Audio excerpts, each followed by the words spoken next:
दोस्तों, सलमान खान एकमात्र टारगेट नहीं है लॉरेंस बिश्नोई का। Salman is not the only one target. Bollywood के दो बड़े स्टार भी निशाने पर हैं लॉरेंस गैंग की बंदूक पर। और सबसे हैरत की बात यह है, सबसे बड़ी जो हैरत हो रही है वो ये है कि बाबा सिद्दीकी की हत्या के बाद मुंबई में जिस तरह से रेड अलर्ट है, इस रेड अलर्ट के बावजूद लॉरेंस बिश्नोई गैंग ने सलमान खान को आज ताजा धमकी दी, फ्रेश थ्रेट दिया। और इस फ्रेश थ्रेट से पूरे बॉलीवुड में, समूचे बॉलीवुड में, मुंबई में हड़कंप है, दहशत है। से लॉरेंस बिश्नोई के साथ लंबे समय से चल रही दुश्मनी को खत्म करने के लिए 5 करोड़ रुपए की मांग की गई। बाबा सिद्दीकी से भी बुरा हाल करने की धमकी।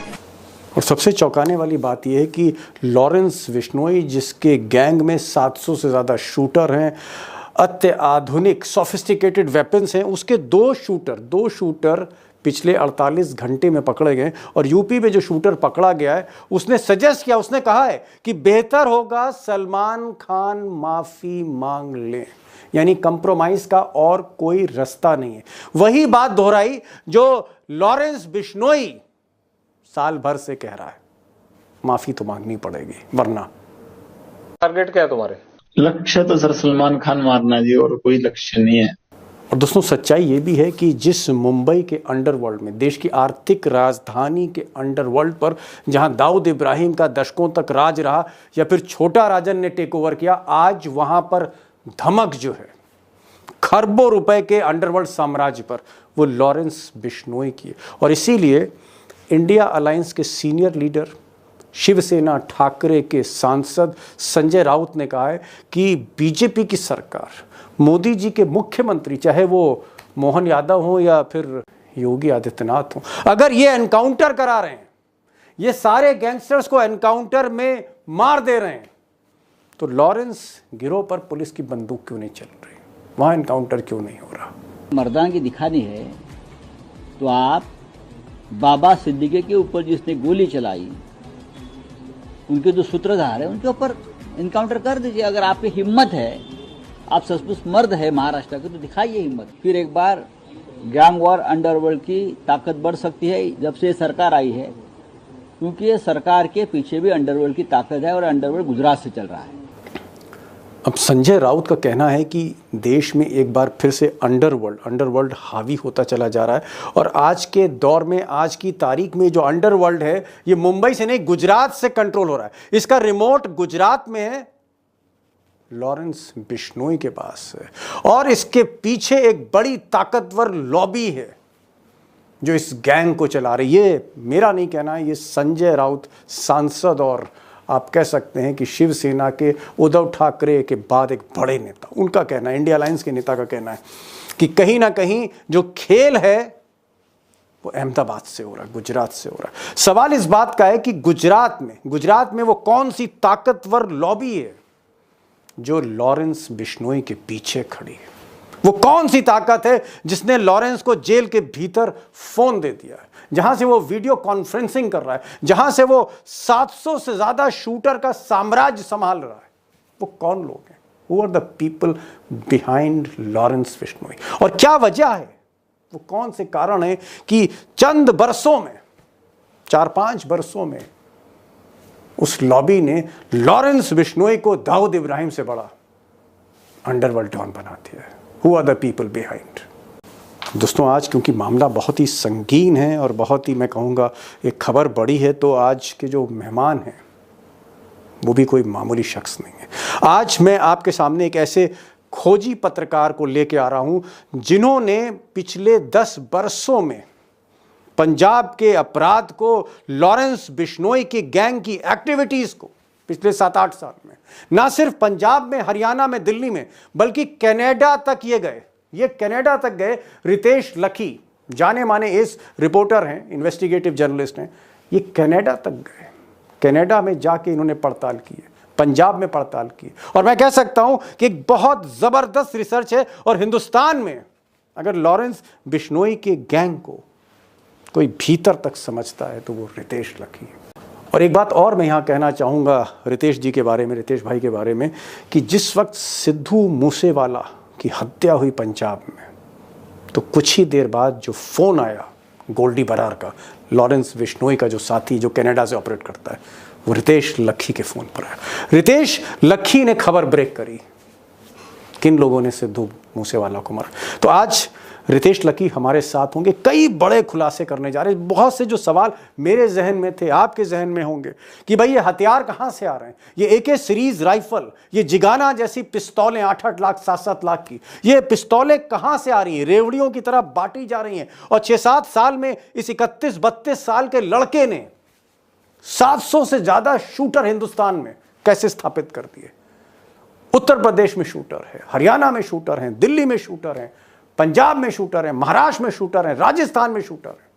यू टेल द प्लेस, आप जगह बताइए, वहां पर शूटर है। कनाडा में शूटर है, अमेरिका में शूटर है, यूरोप में शूटर है, ऑस्ट्रेलिया में शूटर है। क्या है इसके पीछे, कौन सी ताकत है, और इस ताकत से कोई मुकाबला क्यों नहीं कर पा रहा।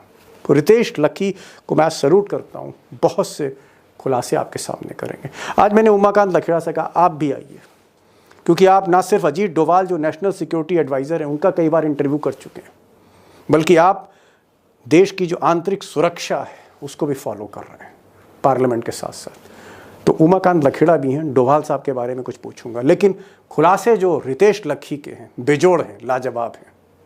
इस वीडियो को आखिर तक देखिए अगर लॉरेंस बिश्नोई के ऑपरेशंस की तह में आपको जाना है और क्या होने जा रहा है हिंदुस्तान में। क्या अंडरवर्ल्ड फिर डी कंपनी की तरह हावी हो रहा है, और क्या अंडरवर्ल्ड आज का डी कंपनी से भी बड़ा है। पहला सवाल रितेश लखी साहब से। रितेश जी, ये बात सच है, अगर सच नहीं है तो आप इसको हमेशा इसका काउंटर कर सकते हैं। मेरे पास खबर यह है कि सिद्धू मूसेवाला का जब मर्डर हुआ और एकदम सनसनी फैल गई पूरे देश में, और जिस तरह के असलहे उसमें इस्तेमाल हुए थे, ऐसे असलहे दाऊद इब्राहिम ने भी इस्तेमाल नहीं किए। AK-92 राइफल, पिस्तौलें ऐसी जो भारत की अर्धसैनिक बलों ने नहीं देखी थी। और उसके बाद जब सनसनी मची, पूरे देश में हड़कंप मचा, पंजाब में तो मचा ही मचा, पहला कॉल गोल्डी बरार का आपके पास आया और उसने खबर ब्रेक करी कि इसके पीछे लॉरेंस बिश्नोई है। क्या ये बात सच है? इज इट राइट कि गोल्डी बरार ने आपको फोन किया था कनाडा से या कहीं से? जी जी बिल्कुल, गोल्डी बराड़ का कॉल आया था उस दिन। लगभग शाम 7:15 बजे का समय था। सिद्धू मूसेवाला का मर्डर जो हुआ तकरीबन 5-5:15 के आसपास हुआ था, और उस वक्त ये खबरें आ रही थी, टीवी चैनल्स पे ये चलना शुरू हो चुका था। रिस्पॉन्सिबिलिटी किसने क्लेम नहीं की थी। तो उस वक्त मुझे मेरे व्हाट्सएप पे 2 मिस कॉल्स थे जो कि इंग्लैंड के नंबर से थे, और मैं उठा नहीं पाया। I was with my wife, so हम कॉफी वगैरह ले रहे थे, so I miss those calls and I called back. So it was Goldy Brar, क्योंकि उससे पहले भी 2 बार गोल्डी बराड़ ने मुझे फोन किया था, और 2 अलग-अलग संदर्भों में। ये तकरीबन 1-1.5 महीने की मैं बात बता रहा हूँ, सिद्धू मूसेवाला के मर्डर से पहले। तो गोल्डी बरार ने उस शाम सिद्धू मूसेवाले के मर्डर के तुरंत बाद क्या राज खोला, क्या बताया आपसे? उसने तो यही बताया था कि ये मर्डर उन्होंने करवाया है, और उसके बाद मैंने फिर उससे पूछा कि कारण क्या थे। उसने वजहें बताई कि उनके भाइयों के मर्डर हुए, उनके कुछ करीबी साथियों के मर्डर हुए। सिद्धू मूसेवाला के एक मैनेजर थे जिनका नाम उभरा था उस पड़ताल में, जांच में। इनफैक्ट कुछ हफ्ते पहले जब मुझे उसका गोल्डी बराड़ का फोन आया था, तब उसने कहा था कि सिद्धू मूसेवाला के मर्डर हैं, सॉरी उनके मैनेजर हैं जो शगुनप्रीत, उनका नाम आया है एक और मर्डर केस में, विक्की मिट्टू खेड़ा, जो कि लॉरेंस बिश्नोई और गोल्डी बराड़ दोनों के बहुत करीबी थे। ये मर्डर अगस्त 2021 में हुआ था, और हम मई 2022 में बात कर रहे थे। 29 मई 2022 शाम 5 बजे की मैं आपको बात बता रहा हूँ। तो उस संदर्भ में फिर उसने कारण एक्सप्लेन किए। तकरीबन 9-10 मिनट मेरी उनसे बात हुई, और उसमें उसने सारी बातें बोली, जिसके बाद फिर मैंने उस पर अपने चैनल पे एक रिपोर्ट बनाया। मैंने कोट किया गोल्डी बराड़ को, और उससे तकरीबन 20 दिन बाद फिर व्हाट्सएप पे ही मैंने उनका एक इंटरव्यू रिकॉर्ड किया, बिकॉज लोग ये कहना शुरू हो गए थे कि गोल्डी बराड़ ने किया है, नहीं किया है, उनकी रिकॉर्डिंग सुनाइए, हम दिखाइए। सो इस गॉट द पॉइंट। मतलब गोल्डी बराड़ लॉरेंस बिश्नोई का आप कह सकते हैं छोटा शकील कह लीजिए, दाहिना हाथ कह लीजिए, या ओवरसीज मैनेजर कह लीजिए, या आप कह सकते हैं किंग पिन कह लीजिए इस गैंग का। उसने फोन किया, रितेश लखी भाई को फोन किया। रितेश जी जो जी न्यूज और TV 18 में एक बड़े पत्रकार हैं पंजाब के, इनको फोन किया और इनको बताया कि ये मर्डर क्यों हुआ है, इसके पीछे कौन है, लॉरेंस बिश्नोई, ये सारी चीजें हुई। मैं एक चीज जानना चाह रहा हूं कि अगर इतना भीतर तक आप इस गैंग को जानते हैं, सबसे पहले आपकी निगाह पड़ी, आपकी कलम चली, मुझे जो एक चीज समझ में नहीं आ रही, मैं सलमान खान पर तो आऊंगा ही, मैं उस पर भी पूछूंगा कि कितना सीरियस थ्रेट है और सलमान खान के बाद अब नेक्स्ट टारगेट क्या है। इस सम अनदर खान, फिर कोई खान है या कोई दत्त है, इस पर मैं आऊंगा। और क्या बॉलीवुड पर कब्जा करना चाहता है और इसके पीछे पॉलिटिकल बैकिंग क्या है, वो सब पर मैं आऊंगा। लेकिन मैं एक चीज पूछना चाह रहा हूं जो मेरे गले के नीचे नहीं जा रही एक पत्रकार के तौर पे, कि 93 बॉर्न, मैं उस वक्त पत्रकारिता में आ चुका था, मैं कलम से लिख रहा था, आई had joined Dainik Jagran, I was a reporter there.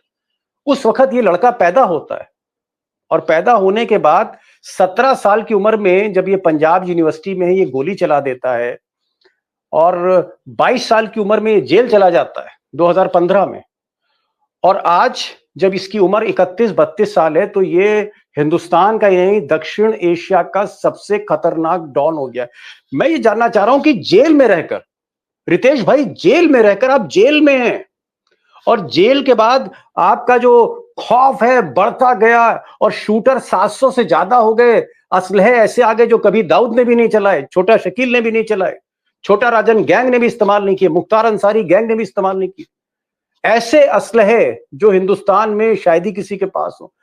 तो एक खौफ और उसके ऊपर से जबरदस्त शूट आउट, बाबा सिद्दीकी को मार दिया, ये सब कुछ हुआ कैसे जेल के अंदर, मैं ये जानना चाह रहा हूं।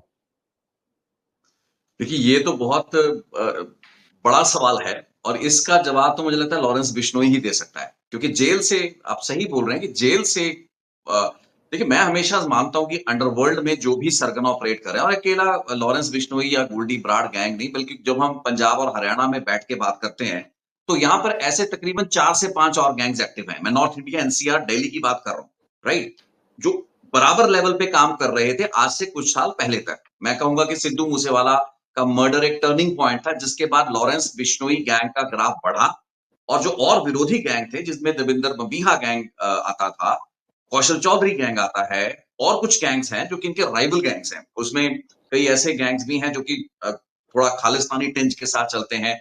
तो वो सभी गैंग्स लगातार कमजोर होते चले गए और लॉरेंस बिश्नोई मजबूत होता चला गया। अब मैं सिद्धू मूसेवाला के मर्डर को एक टर्निंग पॉइंट मानता हूं इस गैंग की गतिविधियों के, जो जिसे हम क्वांटम लीप बोलते हैं उसमें। एंड सर्टेनली इससे पहले ये गैंग लगभग 7-8 साल से ऑर्गेनाइज्ड क्रिमिनल एक्टिविटी में था। ठीक है, नई लोगों को पता लग रहा था, क्योंकि लॉरेंस बिश्नोई की इनरोड्स जो क्राइम में हुई वो राजस्थान की जेल से शुरू होता है। सो उसके पहले 4-5 साल अगर आप देखेंगे, for a great part of his incarceration वो राजस्थान की जेल में रहता है। वो जैतपुर, जोधपुर, सीकर, और अपने नाम लीजिए किसी भी जेल का, और लॉरेंस बिश्नोई वहां पे था।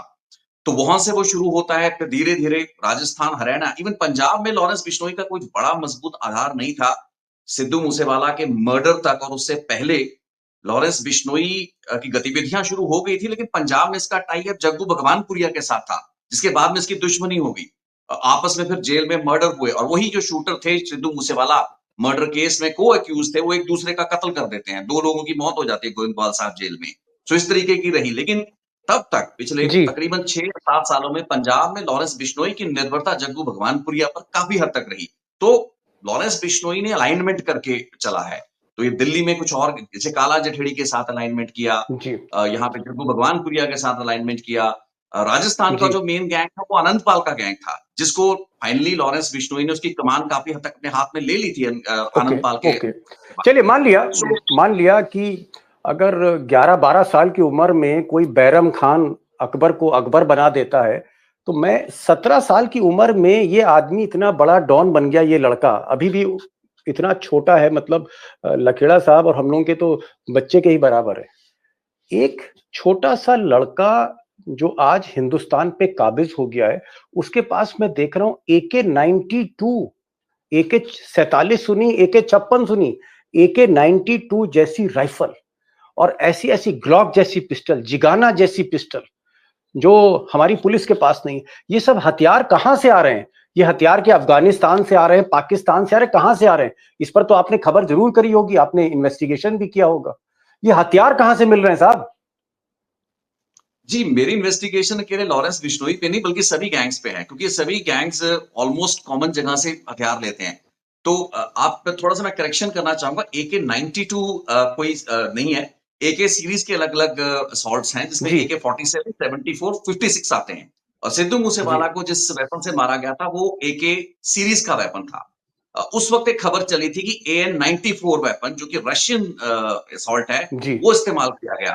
सो AN-94 की थ्योरी है, वो कहाँ से किसी को नहीं पता, लेकिन finally it was refuted and it was said कि सिद्धू मूसेवाला का मर्डर जो था AK अ, सीरीज़ के असॉल्ट से हुआ था। सो एक ही सीरीज चलिए। AK-47 प्रोक्योर मैं करना अपने भी को बहुत बड़ी मैं बात है। अपने देखिए, मैं मैं बताऊँगा अपने को मैं AK-47 अपने को को या AK सीरीज़ को प्रोक्योर करना भी किसी क्रिमिनल गैंग के लिए एक बहुत बड़ी बात है, और उस तरीके के असॉल्ट वेपन्स का इस्तेमाल आपराधिक वारदातों में certainly it's out of block. एक मिनट, मैं अपने को करेक्ट कर लेता हूँ। AK-92 नहीं, रितेश भाई कह रहे हैं जिन्होंने उस पूरे मामले की जांच की कि ये AK सीरीज, AK-47, AK-56 की एक न्यू मॉडल की राइफल थी, AK सीरीज राइफल। अब ये मैं जानना चाह रहा हूं कि ये असलहे कहां से आ रहे हैं। ये जो जखीरा है कि मैं उत्तर प्रदेश में मथुरा में किसी को पिस्टल पकड़ा दी, किसी को बनारस में पिस्टल पकड़ा दी, किसी को पुणे में पिस्टल पकड़ा दी, किसी को हरियाणा में पिस्टल दे दी। अरे हमने तो रेवड़ी बटते सुनी थी साहब, ये तो पिस्तौलें बट रही हैं, और 5-5 जी, लाख 6-6 लाख की पिस्तौलें बट रही साहब रेवड़ी की जगह। और बड़ी ये सस्ती कहां से पड़ आ रहा रही है, है। माल कहां से आ रहा है साहब?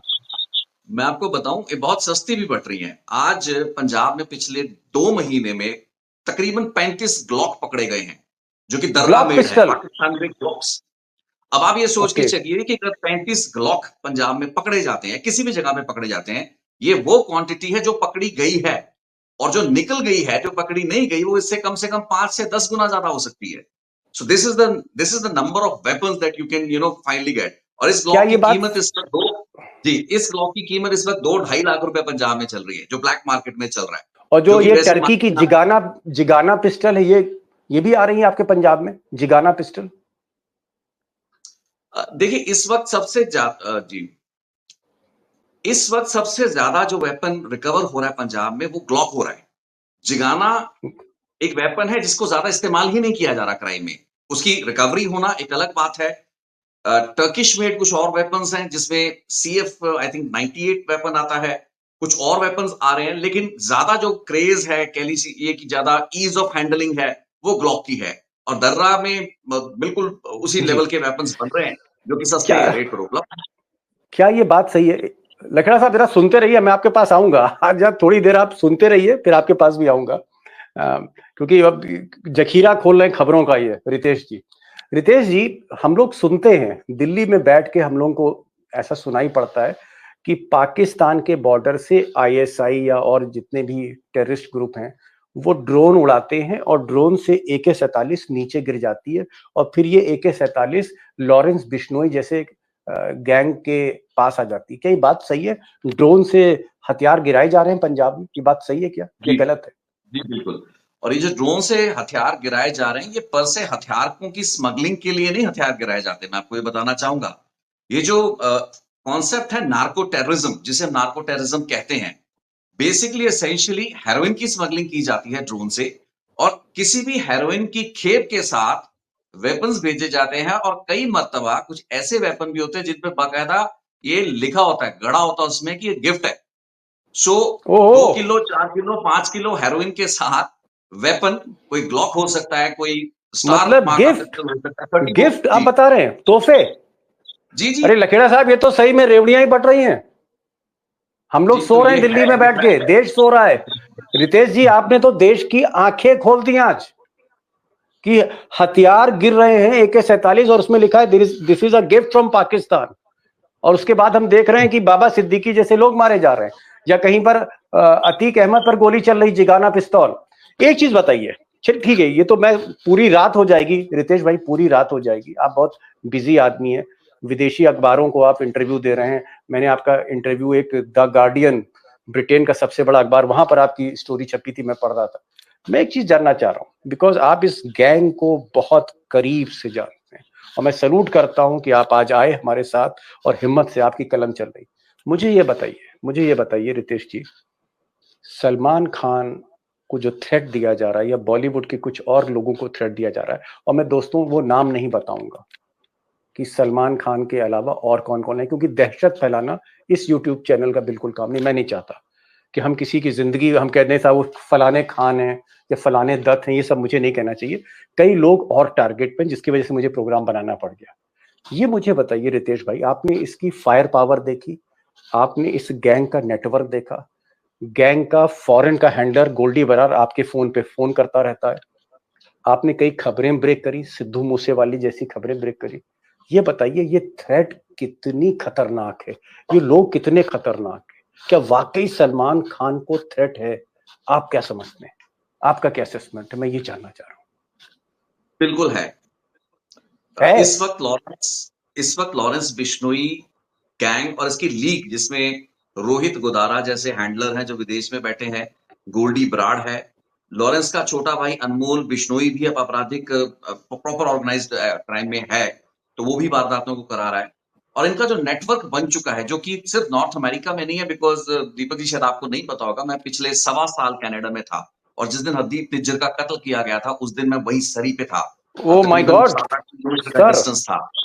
सलूट सर, आप तो नहीं, साइड सलूट की की कोई तरह बात इस नहीं गैंग को, है। अरे साहब इतना बड़ा कांड हो गया निज्जर का, जिसमें तमाम रॉयल कैनेडियन माउंटेड पुलिस और कनाडा का प्रधानमंत्री वो तरह तरह की बातें करा, भारत कनाडा के संबंध बिगड़ रहे हैं, और आप उसी दिन वही हैं, उसी धरती पर हैं जब सिद्धू मूसेवाला है, तब आपके पास फोन आया। तो मैं तो ऐसे इन्वेस्टिगेटिव रिपोर्टर को सलाम करता हूं।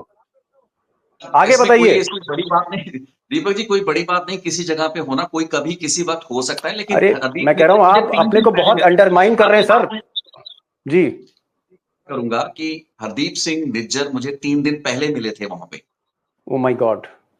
3 दिन पहले मुझे मिले थे।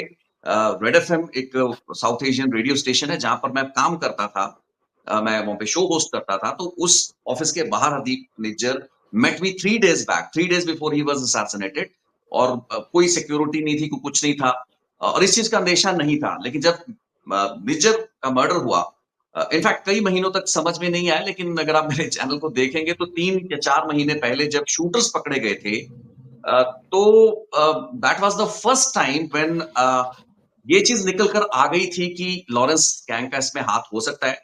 लेकिन ये जो कहानी मैंने की, इनफैक्ट बहुत से लोगों ने उसको देखा नहीं, क्योंकि यूजुअली मैं पंजाबी में कहानियां बनाता हूं या स्टोरीज करता हूं। तो विनीपेग में एक मर्डर हुआ था सितंबर अक्टूबर में, निज्जर के 3 महीने बाद, जिसमें सुखदूल दुलेके को विनीपेग कनाडा। जी, वो अल्बर्टा में पड़ता है, माफ कीजिएगा मैनिटोबा में, मैनिटोबा का एक शहर है विनीपेग, वहां पे मर्डर किया जाता है लॉरेंस बिश्नोई का गैंग। और जो मेरी जानकारी थी कि उस वारदात में गोल्डी बराड़ खुद वहां पे पहुंच के उसने वो मर्डर किया। ओहो। This thing was reported by me. Finally जिस दिन हरदीप निज्जर के हत्यारे पकड़े गए, 3 शूटर पकड़े गए, उसके बाद एक और पकड़ा गया, उनमें से एक कॉमन शूटर था जो कि विनीपेग की वारदात में था, जिसके बाद वो कड़ी जुड़ी, और जिसके बाद निज्जर मर्डर केस में बेशक जांच एजेंसियों को इस चीज का अंदेशा पहले होगा, लेकिन आरसीएम के किसी भी जांच अधिकारी ने ये चीज कभी मीडिया में किसी से शेयर नहीं की कि कौन सा गैंग इस वारदात के पीछे हो सकता है, अगर कोई गैंग हो, क्योंकि उस वक्त बात यही था कि एजेंसियों ने करवाया, कुछ हुआ। सो इस तरीके की 2 घटनाएं कनाडा में हुई मर्डर की, back to back. June 18, 2023 Hardeep Nijjar, और सितंबर, if I am not wrong, सितंबर का आखिरी था या अक्टूबर, सुखा दुलेके, ये दोनों वारदातें लॉरेंस बिश्नोई गैंग ने की थी, विच मेंट कि नॉर्थ अमेरिका में 2 बड़ी क्रिमिनल एक्ट जो थे वो अंजाम दे दिए जा चुके थे। ओके, एक चीज और, एक सवाल और, मैं फिर सलमान खान पे लौटूंगा और लखेड़ा साहब के पास भी आऊंगा।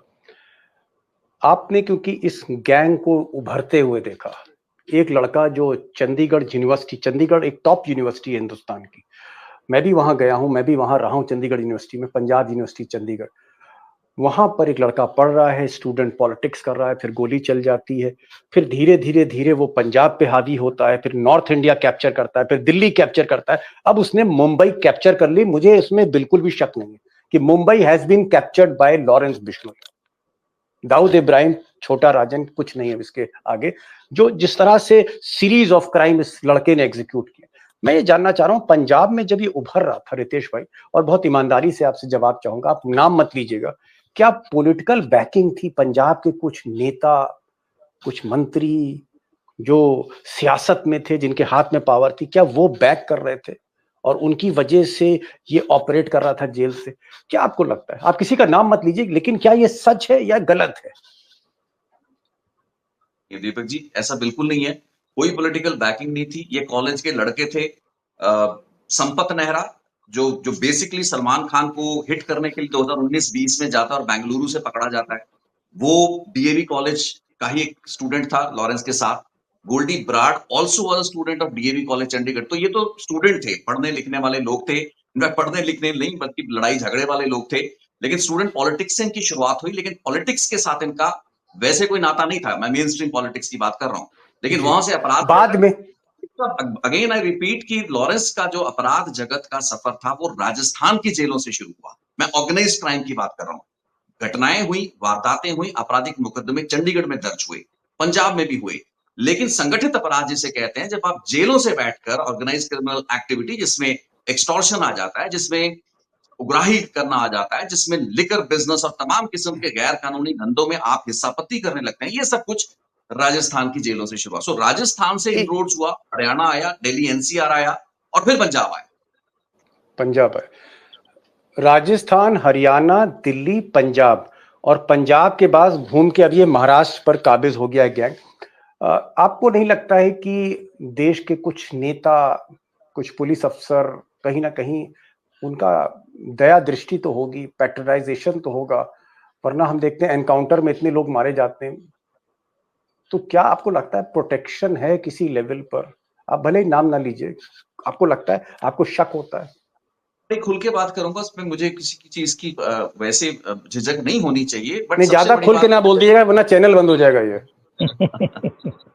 नहीं, हम खुल के बोलते हैं, दोस्तों को खबर बतानी है, हमें इस चैनल को बंद नहीं करना है।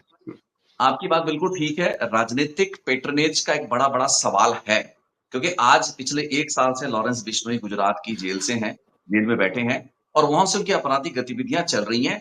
इंडिपेंडेंट सोर्सेज, इंडिपेंडेंट जगहों से ये फीड मिलती है कि लॉरेंस बिश्नोई वहां से स्मार्टफोन्स और मोबाइल के जरिए कनेक्टेड है with the rest of the world. तो दुनिया के अलग अलग कोनों में उसकी बात अगर वीडियो कॉल पे हो रही है, तो एक सवाल है कि हमारी जेलें, और आई मीन आप जैसे आपने पहले शो की शुरुआत में किया कि जेल से बैठकर इस मयार को हासिल करना अंडरवर्ल्ड का ही मयार है, आई मीन वो इनएक्सप्लिकेबल है। तो अब इस वक्त यस, पिछले कुछ सालों से राजनीतिक संरक्षण रहा हो सकता है, उसके कारण क्या है मैं उसमें नहीं जाऊंगा, उसके पीछे कौन लोग हैं हम ये भी नहीं जा सकते, बट संभावना है। बिल्कुल। मैं समाप्त करता हूँ। इन्होंने रितेश जी ने कहा, हालांकि बहुत अच्छी हिंदी बोल रहे हैं, पंजाबी में प्रोग्राम्स करते हैं, बहुत अच्छी हिंदी बोल रहे हैं, माशाल्लाह बहुत अच्छी हिंदी आपकी है। इनका ये कहना है कि राजस्थान से जब क्राइम का सफर शुरू किया या कनाडा तक पहुंचा तो स्टूडेंट पॉलिटिक्स में था। उस वक्त जो बड़े नेता थे उनका आश्रय नहीं था, लेकिन धीरे धीरे पिछले 3-4 साल में जैसी ताकत, जैसा खौफ लॉरेंस का बढ़ा है, रितेश भाई कह रहे हैं कि उन्हें शक होता है कि पॉलिटिकल पैटर्नेज है, राजनीतिक संरक्षण है, उनका है। अब मैं जरा लखेड़ा साहब के पास आ रहा हूँ, फिर आपके पास आऊंगा मैं रितेश भाई।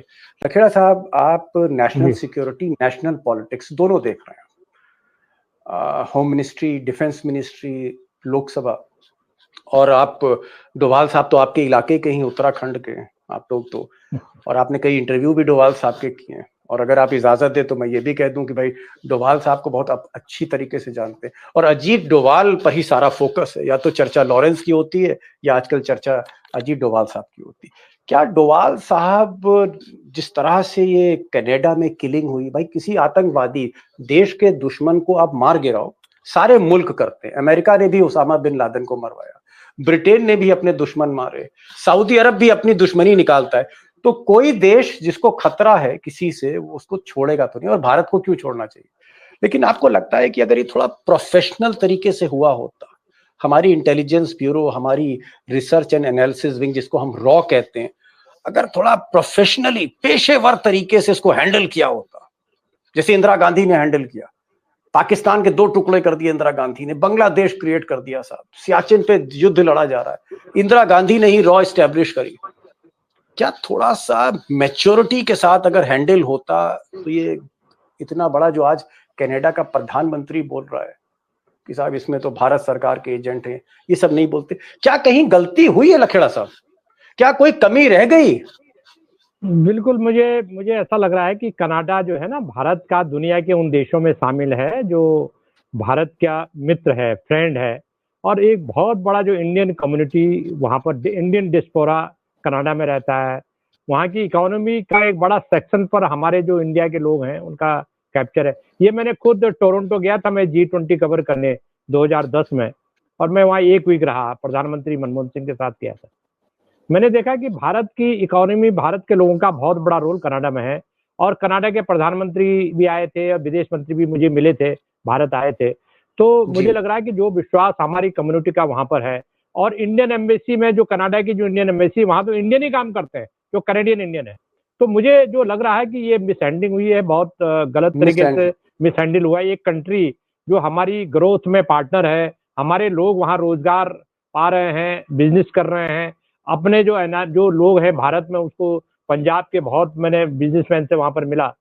तो ये बड़ा अनफॉर्चुनेट है। और डोभाल साहब को जब हमारे डिप्लोमेट वहाँ निकाले गए, 6 डिप्लोमेट, और वहाँ के प्रधानमंत्री ने बोला, भारत पर आरोप लगा दिया पब्लिकली, तो अजीत डोभाल साहब को खुद चैलेंज करना पड़ा। जो राष्ट्रीय सुरक्षा सलाहकार है, हमारे पुराने मित्र है, लेकिन उनको चैलेंज करना पड़ा कि आप नाम बताइए, प्रूफ दीजिए आप कि जो हरदीप निज्जर की हत्या के मामले में, या जो भी आप कैनेडियन सिटीजन बता रहे हैं, उसमें भारत का रोल है, उसका प्रूफ दीजिए। तो ये बहुत अनफॉर्चुनेट सिचुएशंस हैं जब हमारे नेशनल सिक्योरिटी एडवाइजर को चैलेंज करना पड़ा वहां के काउंटर पार्ट को, अपने काउंटर पार्ट को। एक बात तो ये, मतलब आप मानते हैं कि गलती हुई जी, कुछ कमियां रह गई, अनप्रोफेशनल था। गलती हुई। देखिए, जो गलती हुई तो एक वजह से नहीं होती है, गलतियों का अंबार लगा है ये। जब से नजर की हत्या हुई है, उसके पहले टेंशन चल रही थी, पहले भी बातचीत हुई कि भाई जो टेररिस्ट है, जो खालिस्तानी टेररिस्ट है, वो उनको पनाह वहां की गवर्नमेंट पॉलिटिकल रीजन की वजह से दे रही है। ये भारत सरकार का एक सिंपल आरोप था। लेकिन मुझे ऐसा लग रहा है कि निज्जर की हत्या के बाद जिस तरह से जो डेवलपमेंट हुए हैं, उनसे जो हमारी डिप्लोमेसी पर फर्क पड़ गया। निकाले जा रहे एक दूसरे के हाई कमीशन, उनके राजदूत को हमने निकाल दिया, उन्होंने हमारे राजदूत संजय वर्मा को निकाल दिया। तो ये जो राजदूत को निकाल दिया, तो मेरा ये कहना है कि ये, मुझे लग रहा है कि ये मिसहैंडल हुआ है। और देखिए, राष्ट्रीय सुरक्षा का जो मुद्दा है और इंटरनल सिक्योरिटी का मुद्दा, पहली बार मुझे ऐसा लग रहा है, मैं इंटरनल सिक्योरिटी भी मैंने कई साल कवर किया, डिफेंस भी कवर किया, मैं ये मान रहा हूं कि इंटरनल सिक्योरिटी और ये जो हमारी जो इंटरनेशनल जो सिक्योरिटी है, जिसको नेशनल सिक्योरिटी कहेंगे हम लोग, हमारे जो बॉर्डर्स के पार की जो घटना है, ये सीधे तौर पर इसने हमारी इंटरनल जो सिक्योरिटी है, लॉरेंस बिश्नोई जिस तरह से कर रहे हैं भारत में, ये किसकी जिम्मेदारी? मुझे लग रहा है जो गवर्नमेंट ऑफ द डे है, आप कांग्रेस को तो नहीं पूछेंगे, अकाली दल को तो नहीं पूछेंगे, भाई जो सरकार है, भारत सरकार है, जो जेलों को कंट्रोल कर रही है, जो साबरमती, कोई राज्य सरकार वहां की जो है, ऑस्ट्रेलिया में तो नहीं है, साबरमती गुजरात में है। गुजरात में हमारे जो सरकार है, मोदी जी वहां 12 साल रहे, और 12 साल और हो गए उनको, 11-12 साल वो दिल्ली से कंट्रोल कर रहे हैं राजस्थान को, गुजरात को। तो गुजरात में जो कुछ हो रहा है, साबरमती जेल के अंदर एक टेररिस्ट आतंकवादी इतना एक्टिव क्यों है? ये मुझे लग रहा है कि सरकार का फेलियर है, ये गवर्नमेंट ऑफ इंडिया का फेलियर कहूंगा मैं इसको। और ये इलेक्शन से पहले, महाराष्ट्र इलेक्शन से पहले जो इस तरह की जो वारदात हुई है, मुझे लग रहा है कि इसके लिए सरकार को इन शंकाओं का जवाब देना चाहिए और इन शंकाओं को खत्म करना चाहिए, क्योंकि पब्लिक लीडर्स के जो डेथ हो रही है वो बहुत दुर्भाग्यपूर्ण है, अनफॉर्चुनेट है, ऐसा मैं मानता हूं। Got it. आपका ये कहना है कि कहीं ना कहीं गलतियां हुई हैं, जिस तरह से कनाडा में टेररिस्ट को मारा गया, या जिस तरह से अटैक किया गया, यूएस में एक प्लॉट किया गया, इस पे थोड़ा सा प्रोफेशनलिज्म होना था। आईबी की तरह काम करे, रॉ की तरह काम करे, जेम्स बॉन्ड की तरह काम करे। कम से कम लड़कों पर इतना भरोसा ना करे जिनकी क्रिमिनल बैकग्राउंड है। सरकारी वहां पर जासूस जाके काम करे तो ज्यादा प्रोफेशनली होगा। खैर, ये बात की बात हम करते हैं। मैं आपके पास फिर आ रहा हूँ रितेश। अब मैं थोड़ा सा सॉल्यूशन की तरफ आ रहा हूँ। देखिए, सलमान खान का एक बहुत बड़ा कंट्रीब्यूशन है और उनकी फैन फॉलोइंग है। चाहे सलमान खान हो, चाहे वो संजय दत्त हो, चाहे वो शाहरुख खान हो, चाहे और भी एक्टर्स हो, अजय देवगन हो या अक्षय कुमार हो। बॉलीवुड एक हमारी सॉफ्ट पावर है हमारे देश की, और बड़ा कंट्रीब्यूशन है, बड़ी फैन फॉलोइंग है। सलमान खान को आपने कहा कि खतरा रियल है, ये आपने कहा, और मैं आपकी बात को इसलिए सीरियसली ले रहा हूं क्योंकि आप उस गैंग को कवर कर रहे हैं, उसकी एक्टिविटीज को आप वॉच कर रहे हैं, लिख रहे हैं। इसमें वे आउट क्या है? कैसे समझौता हो सकता है? भाई हम तो चाहते कोई गोल्डी बरार को मनाए, कोई बिश्नोई से कहे कि नहीं भाई सलमान एक नेशनल एसेट। इसमें कंप्रोमाइज कैसे होगा? क्या सलमान खान माफी मांग ले? क्योंकि उनके जो पिता हैं वो कहते हैं भाई मेरा बेटा तो उस कार में ही नहीं बैठा था, जीप में ही नहीं बैठा था, जहां से गोली चली और ब्लैक बक मर गया, वो तो था ही नहीं सीन ऑफ क्राइम पे। तो मैंने सलमान से पूछा, मैंने कहा कि किसने किया कुछ नहीं, तो कहने मैं तो था भी नहीं, जब ये हुआ है तो मैं तो गाड़ी में भी नहीं था, और वो उससे झूठ नहीं मिलेगा। तो मतलब सलीम खान साहब नहीं मान रहे, उनका ये कहना है कि सलमान था ही नहीं, बेकसूर है, जबरदस्ती फंसा दिया। तो अगर जबरदस्ती फंसा दिया तो भाई माफी कैसे मानेंगे? सोमा अली जो है एक्ट्रेस, वो कह रही है चलिए भाई मैं जाके माफी मांग लेती हूँ, किसी तरह से झंझट खत्म, मैं उस मंदिर में चली जाऊंगी, मैं दान पुण्य भी करूंगी, मैं पूजा भी करूंगी, माफी भी मांगूंगी। इसमें वे आउट क्या है? आप इतने बरसों से, you are a very matured journalist, क्या हो सकता है? क्योंकि आप गैंग को वॉच कर रहे हो, उसकी फायर पावर देख रहे हैं, इसमें क्या हो सकता है रितेश भाई कि सांप भी ना मरे, सांप भी मर जाए, लाठी भी ना टूटे? सोमी अली क्या कह रही हैं या सलमान कैसे सोचते हैं ये मैटर नहीं करता। और माफी मांगना हल कहां से हो गया? अगर सलमान माफी मांग लेंगे तो बहुत अच्छी बात है, माफी मांग ले। अगर उन्होंने गलती किया तो माफी मांगनी चाहिए। मैं तो कहता साहब अगर गलती हुई है तो माफी बिना धमकी के मांग लेनी चाहिए, बॉटम लाइन ये है। लेकिन अगर आप ये महसूस करते हैं कि कोई बंदूक की नोक पर आपसे इस मुल्क में माफी मंगा ले, तो फिर यहाँ की सरकारें और यहाँ का तंत्र, यहाँ के सिस्टम की जरूरत क्या रह जाती है? फिर तो सीधा जेल से बैठा गैंगस्टर और बाहर आप बैठे हैं, प्रजा तो फिर आप हो गए और राजा वो हो गए। तो फिर इस देश का पूरा सिस्टम चरमरा जाएगा। अगर बात किसी को झुकाने तक आती है, हाँ उसकी गलती है, वो चीज को रियलाइज करे, माफी मांग ले, वो एक अलग विषय है। लेकिन डर की वजह से माफी मांगना है, क्रिमिनल बंदूक की नोक पे नहीं, कोई बंदूक लगा दे हमारे तब माफी नहीं, ये आप कह रहे हैं? कोई गैंगस्टर? मैं मानता हूं, क्योंकि फिर देखो सलमान खान डर के अपनी जान के कारण माफी मांग भी ले, लेकिन उसमें हमारा सिस्टम क्या बचता है साहब? इस मुल्क की जो अपनी प्रभुसत्ता है, and the power of the state, the authority of the state stands compromised, it stands totally humiliated। फिर बचा क्या देश के लिए? सलमान का तो काम चल जाएगा, लेकिन इस देश का काम बिगड़ जाएगा। मतलब मैं ये बता रहा हूँ, मतलब आप कह रहे हैं कि अगर माफी मांगने में कोई हर्ज वैसे नहीं है, पर मुझे उन फैक्ट्स के बारे में पता नहीं है, इनके बारे में कि क्या हुआ क्या नहीं हुआ। समझ गया मैं। आप ये कह रहे हैं, आप कह रहे हैं कि लॉरेंस बिश्नोई अगर कह रहा है कि माफी मांगो तो तुम्हारी जान के पीछे लगना छोड़ दूंगा, तो आप कह रहे हैं अगर सलमान माफी मांग भी लेते हैं तो ये एक ब्लैकमेल सिचुएशन होगी कि आपने अंडर द थ्रेट, आपने बंदूक की नोक पे माफी मांग ली, तो फिर देश का जो क्रिमिनल जस्टिस सिस्टम है, जो न्याय व्यवस्था है हमारे यहाँ, वो फिर क्या कर रही है? देश की सरकार फिर हम किस लिए चुन रहे हैं? ये आप एक बड़ा सवाल कर रहे हैं। फिर तो कल कोई भी कह देगा, दाऊद इब्राहिम ही कह देगा लखेड़ा साहब से कि माफी मांगो लखेड़ा साहब, वरना बंदूक है आके। तो ये चीज नहीं हो सकती। लखेड़ा साहब आपको कोई सोल्यूशन लग रहा है? भाई मनमोहन सिंह के साथ आप जो है प्रधानमंत्री के साथ आप कनाडा जा रहे हो, आप कनाडा के प्रधानमंत्री से मिल रहे हो, आप कनाडा के विदेश मंत्री से मिल रहे हो, आप पिछले 32 सालों से लोकसभा कवर कर रहे हो, आप डोवाल साहब के साथ बैठ के चाय पीते हो। तो भैया आपसे तो मैं पूछूंगा, लखेड़ा साहब बताओ फिर, इतना तजुर्बा अगर है 35 साल का, तो 35 साल का तजुर्बा लखेड़ा साहब क्या कह रहा है? इसमें सॉल्यूशन क्या है? देखिए सॉल्यूशन नहीं, देखिए ऐसा है कि पहले तो ये जो गैंग वार हो रहा है, इसको ये जो गैंग जो है हमारी जेलों में, इस जमाने में जबकि हम इतने एडवांस, इतना हम आगे बढ़ चुके हैं, इंटरनल सिक्योरिटी हमारी इतनी स्ट्रांग है, दावा किया जाता है कितना स्ट्रांग है कितना नहीं है। सवाल ये कि गैंग जो मर्डर कर रहा है जेलों से, और उसके पास वो वीडियो कॉल कर रहा है, निर्देश दे रहा है, उसके लोग कह रहे हैं, उसके गैंग के लोग कह रहे हैं कि साहब सैकड़ों लोग हैं हमारे मेंबर, शूटर्स हैं हमारे पास। सवाल ये कि जो पैरेलल गवर्नमेंट चल रही है, ये पैरेलल गवर्नमेंट जो है चल रही है, पैरेलल सिस्टम चल रहा है, ये तो हमारी स्टेट के लिए बहुत बड़ा खतरा है। ये आज देखिए सरकारें तो आती जाती रहेंगी, आज से 10 साल बाद ये जो गवर्नमेंट में लोग हैं इनका नामो निशान नहीं होगा। मैं बड़ी जिम्मेदारी के साथ कहता हूं, मैं जो पावर में, चाहे वो नरसिम्हा राव के टाइम पर रहे हो, चाहे राजीव गांधी के टाइम पर प्रधानमंत्री रहे हो, मैं लगातार ये बोलता रहता हूं कि 5-7 साल 10 साल का पीरियड होता है, उसके बाद पता नहीं चलता। तो आज जो है आप, सवाल यह है कि अगर इस पर आप, सरकार जो है आंख मूंद के बैठी रहेगी इन वारदातों पर, इन गैंग वार पर, इन शूटर्स पर, इन किलिंग्स पर, जो पॉलिटिकल किलिंग्स हो रही है, सोशल किलिंग्स हो रही है, मूसेवाला की हत्या हुई है, क्या क्या मिला इस मूसेवाला तो एक पब्लिक फिगर था ना, वो गाता था, और उसको आप क्यों मर्डर कर रहे हैं? क्या किया उसने? वो कोई गैंग चलाता? तो इस तरह की जो चीजें, मुझे लग रहा है कि स्टेट जो है, जो सरकार है, उसकी बहुत बड़ी जिम्मेदारी है। और वो सरकार अगर अपनी जिम्मेदारी अगर सरकार नहीं निभाती तो वो सरकार का फेलियर है। बहुत, चाहे वो एनएसए हो, चाहे वो होम मिनिस्टर हो, चाहे वो प्रधानमंत्री हो, चाहे वो हमारी डिप्लोमेसी हो, चाहे हमारा इंटरनल सिक्योरिटी मैकेनिज्म हो। जी, बिल्कुल बिल्कुल।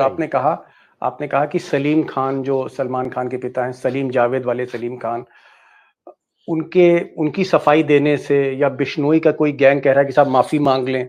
आज मैं सुन रहा था मथुरा का एक गैंगस्टर कह रहा है, जो शूटर है, पकड़ा गया, वो कह रहा है कि भाई, पत्रकारों ने पूछा कि भाई ये सलमान खान कैसे बच सकते, बोले साहब माफी मांग लें तो अच्छा होगा। अब बताइए, अब एक शूटर कह रहा है कि माफी मांग लो, तो लखेड़ा साहब का ये कहना है कि भाई माफी मांग लें या बंदूक के नोक पे हो जाए, तो कम से कम फिर सरकारें क्या कर रही हैं? सरकारें क्या कर रही है, ये कहना चाह रहे हैं लखेड़ा साहब कि भाई सरकार नहीं, 2 सेकंड, 1 सेकंड जोड़ रहा हूं 1 सेकंड के लिए, कि सवाल ये है कि जो गैंगस्टर है, जिसको पकड़ा गया है शूटर बाबा सिद्दीकी की हत्याकांड में, कबाड़ी वाला है वो, उसको इंटरव्यू क्यों करवा रही है? मीडिया से इंटरव्यू कैसे हो रहे हैं क्रिमिनल्स के? वो तो आपके लीकेज, आपके सिस्टम का फेलियर है, लीकेज कर रहा है वो इन्फॉर्मेशन। आपको ये भी सलाह दें कि भाई जांच करनी चाहिए जी, कि शूटर को इस तरह की बातें क्यों कैमरे पे कराई जा रही हैं, इस पर भी लखेड़ा साहब का एतराज है। और सरकार ये नाटक नहीं देख सकती, ये पूरा खेल नहीं देख सकती, और this is a very serious affair. माफ कीजिएगा, नाटक शब्द निकल गया, नाटक नहीं, बहुत गंभीर मामला है कि सलीम खान को सफाई देनी पड़ रही है। सोमी अली कह रही है भाई मैं माफी मांग लेती हूँ, मैं मंदिर पे चली जाती हूँ, मैं दान पुण्य कर देती हूँ। इस तरह की चीजें क्यों हो रही हैं? संजय दत्त क्यों परेशान है? शाहरुख खान को लेकर 10 तरह की बातें हो रही हैं, वो अपने घर से नहीं निकल पा रहे। ये सारा एक बॉलीवुड हमारी इतनी बड़ी ताकत रहा है, बॉलीवुड पर हमें नाज रहा है। उसने लता मंगेशकर दिया, दिलीप कुमार दिया, अमिताभ बच्चन दिया, उसने फिल्में दी, मदर इंडिया, मुगले आजम, शोले, पूरा दुनिया ने देखा। आज भी राज कपूर के गाने किस देश में नहीं गाए जाते? चाइना में भी इतने पॉपुलर हैं। और उस बॉलीवुड को एक लड़का कब्जा कर रहा है और सब चुप हैं, सब खामोश हैं। लखेड़ा साहब कह रहा है द गवर्नमेंट मस्ट स्पीक, उनको बोलना चाहिए। और रितेश भाई, आज आपने जिस तरह से चीजों को रखा है, सारे पर्दे आपने खींच लिए। मुझे लगता है कि कई मेरे पास अभी मैसेजेस आएंगे कि रितेश जी से ये पूछना चाहिए था कि भाई गैंग किस तरह से रिक्रूट करता है, किस तरह से कॉर्पोरेट कंपनी की तरह चलता है। बहुत से ऐसे सवाल मेरे जहन में जो आपसे पूछने हैं। मैं फिर कभी आपको बुलाऊंगा, क्योंकि समय हो रहा है और मुझे वक्त का पता ही नहीं लगा, अंदाजा ही नहीं लगा कि कैसे इतना समय गुजर गया। फिर आपको बुलाऊंगा, फिर बहुत सी बातें हैं, बिश्नोई के बारे में बातें, उसके गैंग के बारे में बातें, उत्तर प्रदेश में कैसे नेटवर्क हो गया, हरियाणा में नेटवर्क कैसे हो गया, महाराष्ट्र पर कैसे ये आदमी काबिज हो गया, एक फोन पे क्या 100 करोड़ भी उगलवा सकता है बंबई के बिल्डर से। ऐसे बहुत से सवाल हैं। असलहे तो आपने बता दिए, बहुत से सवाल अधूरे रह गए दोस्तों, और आज इस पर विराम इसलिए लगाना पड़ रहा है क्योंकि समय जो है वो कहीं ना कहीं निरंकुश है, बेरहम है। ऐसे ही बेरहम है जैसे लॉरेंस बिश्नोई की बंदूक, वैसी समय। रितेश भाई आप जुड़े, thank you so much, I salute you, आपकी ब्रेवरी को, आपके करेज को। और मुल्क में इस तरह के रिपोर्टर हैं, बहुत बहुत अच्छा लगा, फक्र हुआ आप पर। और लखेड़ा साहब आपके तो भाई तजुर्बे की तो मतलब मैं कह रहा हूँ कोई इंतहा नहीं है। मैं पूछ रहा हूँ कनाडा, तो आप कह रहे हैं मनमोहन सिंह के साथ हम तो गए थे, प्रधानमंत्री के साथ गए। मैं ये पूछ रहा था क्या कनाडा गए लखेड़ा साहब? आपने करी गया था मैं मनमोहन सिंह के साथ। प्रधानमंत्री को जानते हैं साहब, प्रधानमंत्री से बातचीत की आपने। डोवाल साहब के बारे में आपने सुना, आपने कहा नहीं कई बार चाय पी है। तो इतना आपका नेटवर्क बड़ा है लखेड़ा साहब कि हर बार मैं आपके सामने बौना हो जाता हूं। सैल्यूट टू यू लखेड़ा साहब, salute to you Ritesh, thank you so much.